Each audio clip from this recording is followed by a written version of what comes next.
শেষ দিকে এসে জমে উঠতে শুরু করেছে ঢাকা আন্তর্জাতিক বাণিজ্য মেলা। মেলায় আধুনিক ডিজাইনের ফার্নিচার কিনতে ক্রেতাদের সমাগম বাড়ছে ফার্নিচারের প্যাভিলিয়নে। এই মুহূর্তে শেরেবাংলা নগরের বাণিজ্য মেলায় আছেন সহকর্মী হাসান সাফায়াত। বিস্তারিত জানতে সরাসরি যোগ দিচ্ছি তার সঙ্গে।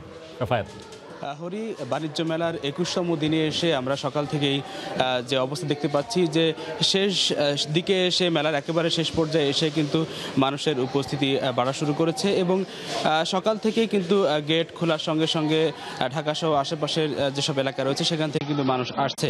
তো এবারে বাণিজ্য মেলা আমরা শুরু থেকেই পুরো মাস প্রায় কাভার করেছি। তো যে বিষয়গুলো আমাদের চোখে পড়েছে তার মধ্যে একটি বড় বিষয় আপনাকে জানিয়ে রাখি যে বাণিজ্য মেলা যেহেতু বহুমাত্রিক পণ্যের একটা সমাহার নিয়ে মাসব্যাপী চলে, তো সেই জায়গা থেকে আমরা দেখেছি যে বাণিজ্য মেলায় প্রতি বছর দেশীয় যেসব আসবাবপত্র বা ফার্নিচারের যেসব পণ্য নিয়ে ব্যবসায়ীরা যারা অংশগ্রহণ করে তাদের কিন্তু প্রতি বছরই দেখছি যে দিন দিন তাদের পরিসর বাড়ছে এবং তাদের পণ্যের বহুমাত্রিকতা, পণ্যের বৈচিত্র্য এগুলো কিন্তু দিন দিন বাড়ছে।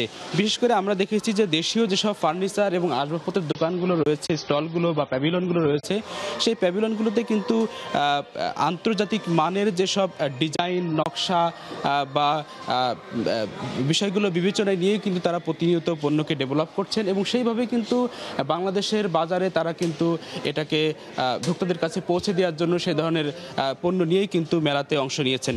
আমি এখানে এসে যে বিষয়টি দেখতে পেয়েছি যে বাংলাদেশে কিন্তু দীর্ঘদিন ধরে কাঠের তৈরি ফার্নিচার বা আসবাবপত্রের একটা প্রচলন বাংলাদেশে ছিল।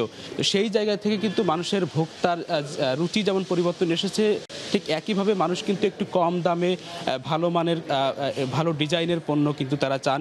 সেই বিষয়টি বিবেচনায় নিয়ে কিন্তু দেখতে পাচ্ছি যে বাংলাদেশের যেসব ফার্নিচার প্রস্তুতকারী প্রতিষ্ঠান রয়েছে তারা কিন্তু একটু কম দামে যাতে ভোক্তাদের কাছে উন্নত মানের ভালো মানের ফার্নিচার দেওয়া যায় সেই বিষয়টি বিবেচনায় নিয়ে তারা কিন্তু কাঠের বাইরে যেসব বোর্ড রয়েছে, পার্টিকেল বোর্ড রয়েছে বা প্রসেস কাঠ রয়েছে, সেই বিষয়গুলো দিয়ে কিন্তু নতুন নতুন ডিজাইনের ফার্নিচার আনছেন। বিশেষ করে যারা ঢাকা শহরে যারা নতুন বাড়ি করতে চান এবং নতুন বাড়ি করে যারা পুরো ঘরটাকে তারা নিজেদের মন মতো সাজাতে চান, তারা কিন্তু চাইলে এইসব স্টলে এসে তারা কথা বলে কিন্তু তাদের ইচ্ছা মতো ডিজাইন দিয়ে সেইভাবে কিন্তু অর্ডার দিয়ে বানিয়ে নিতে পারেন। তো সব কিছু মিলিয়ে বলা যায় যে বাণিজ্য মেলায় যেসব ফার্নিচার স্টলগুলো রয়েছে তারা কিন্তু প্রতি বছরই নতুন নতুন পণ্য আনছেন এবং ক্রেতা আকর্ষণে কিন্তু এখানে বিভিন্ন ধরনের ছাড়, ডিসকাউন্ট দিয়ে কিন্তু তারা পণ্যগুলোকে ক্রেতার কাছে পৌঁছে দেওয়ার জন্য সর্বোচ্চ প্রচেষ্টা তারা করছেন। তো এই ছিল মোটামুটি ঢাকা আন্তর্জাতিক বাণিজ্য মেলা থেকে আমার কাছে সর্বশেষ। হরি, দর্শক, সহকর্মী হাসান সাফায়াত আমাদের সঙ্গে যোগ দিয়েছিলেন ঢাকা আন্তর্জাতিক বাণিজ্য মেলা থেকে। তিনি জানাচ্ছিলেন দেশের ফার্নিচারে শিল্প এগিয়ে যাচ্ছে এবং অনেক প্রতিষ্ঠান কিন্তু প্যাভিলিয়ন নিয়ে এসেছে মেলায়। দর্শক, অর্থ বাণিজ্যের